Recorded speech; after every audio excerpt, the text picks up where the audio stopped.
Today is October 16th, 2015. A Roblox fan game that's been years in development was released. This game would massively influence the platform it appeared on and show what the original series it was based on could achieve. This game was Pokemon Brick Bronze.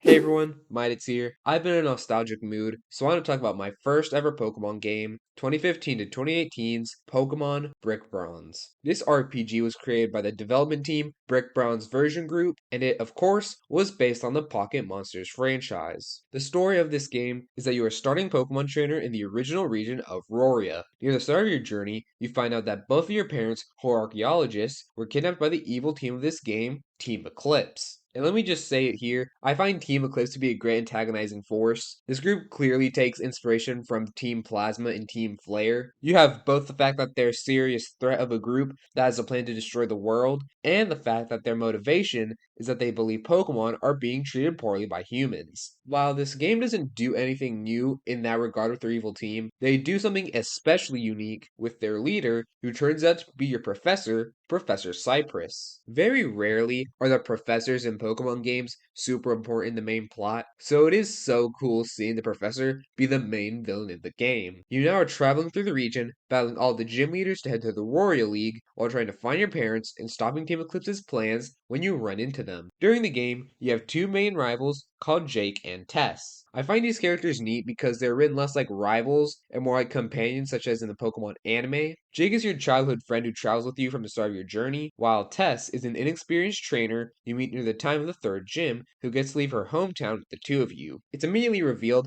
that Jake has a crush on Tess, which I'm guessing is based on the Pokemon XY series, since that had a very similar plotline with Serena having a crush on Ash. This trio doesn't last for long though, as Jake ends up being kidnapped by Team Eclipse as well. After the sixth gym, it's revealed that Jake was convinced by Team Eclipse to join their cause. I really enjoy this game's use of plot twists to subvert the regular story beats of Pokemon games. You never 100% know what you're going to expect. Because then, it's revealed at the end of the Team Eclipse storyline that Jake was simply pretending to have joined Team Eclipse. Let me quickly explain Team Eclipse's plan, or else this isn't going to make any sense for you. They want to use the mythical Pokemon Hoopa to open a portal to an alternate universe where Pokemon can live freely from the control of humans. This will destroy the entire world that we're currently living in, and Team Eclipse needs one last thing to summon Hoopa, a brick piece key that was given to us by our parents at the start of the game. You end up losing the key to Team Eclipse, and they're able to summon Hoopa, but Jake suddenly throws Professor Cypress into the portal, turning on Team Eclipse. The portal starts sucking things in,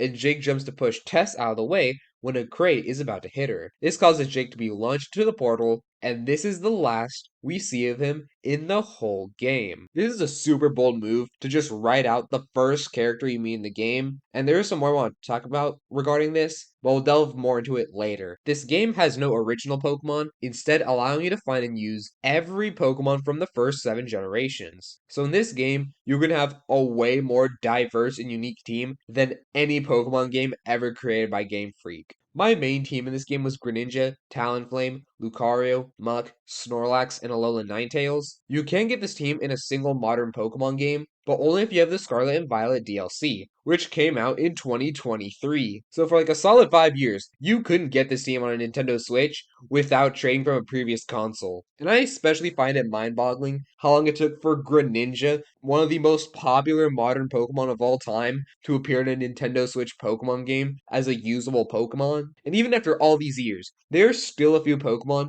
that are completely incapable of being used in any games. If you wanted a Pokemon game to create any team that you wanted, this was the perfect game. This game also avoids a problem I and many others have with modern Pokemon games. That is how easy they are.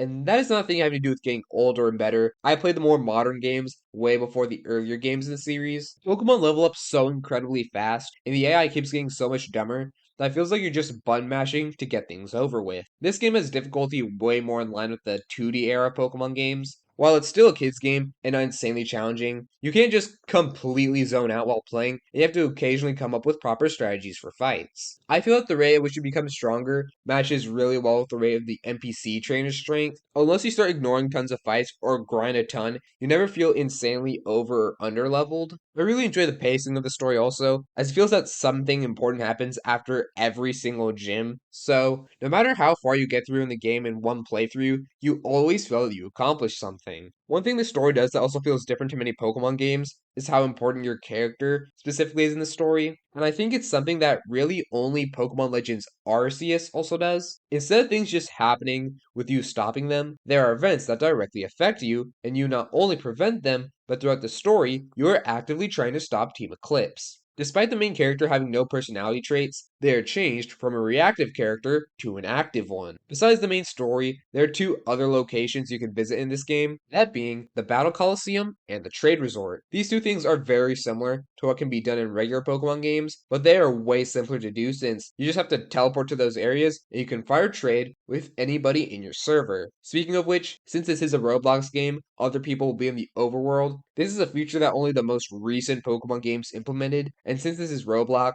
the multiplayer features are way smoother. You can also replay the game using a randomizer save file. If you're not aware, a randomizer is Pokemon, but the encounters in the wild and trainer battles can be completely anything. So despite it being the same story-wise, it feels like a completely different experience now that you can use and encounter absolutely insane Pokemon teams. The two most recent power-up mechanics of Z moves and Mega Evolution are used in this game. They are identical to the original games, but it's nevertheless a great feature to have. I think this game is a pretty cool overworld. I find it awesome that the vast majority of legendaries have mini puzzles you have to go through so that you can catch them, especially with just how many legendaries there are. Each area is the appropriate size for what it offers, but the place most players will spend after finishing an update is Anthean City. It's this floating city in the sky that contains 4 separate districts for the player to visit. You can purchase various items in the shopping district, play arcade games and own apartments in the housing district, and there were plans to have the battle frontier in the battle district for post-game content. Besides Anthean City, there are so many small things in nearly every single nook and cranny throughout the game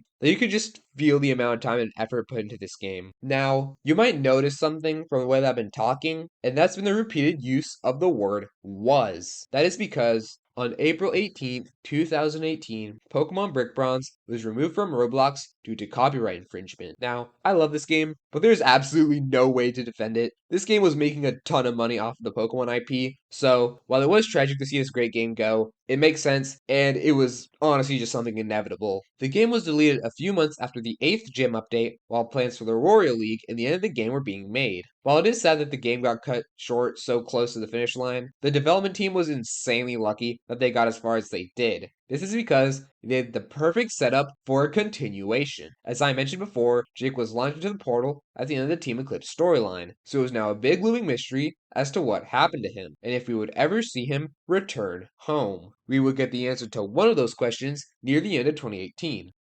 A trailer called Worlds Apart was released. The trailer begins with Tess in a completely new design having traveled to the world of another game made by the developers called Hide and Seek. One thing I forgot to mention at the end of the Team Eclipse storyline is the appearance of the international police officer, Looker. Now, I believe this is the only character from the actual Pokemon games that appears in the story of Pokemon Brick Bronze. He reveals to us that Jake and Team Eclipse got launched into other alternate worlds. And one thing that I find insanely cool is the fact that this collection of universes isn't called the multiverse or something like that. It is instead called Roblox. So that means, according to Pokemon Brick Bronze, that every single Roblox game exists in the same multiverse. Man, I just find that such a really neat idea. So from the trailer, you can assume that Tess has found a way to travel across these Roblox experiences looking for Jake. We then see Jake falling through the portal, and we then watch as he lands in a place very similar to his home, but something is different. Something has clearly changed. This is the trailer for the Roblox game Lumion Legacy that, thanks to how Pokemon Brick Bronze story ended, works as a full-on sequel to the original game set in an alternate universe with creatures called Lumions. This game was released in 2019, and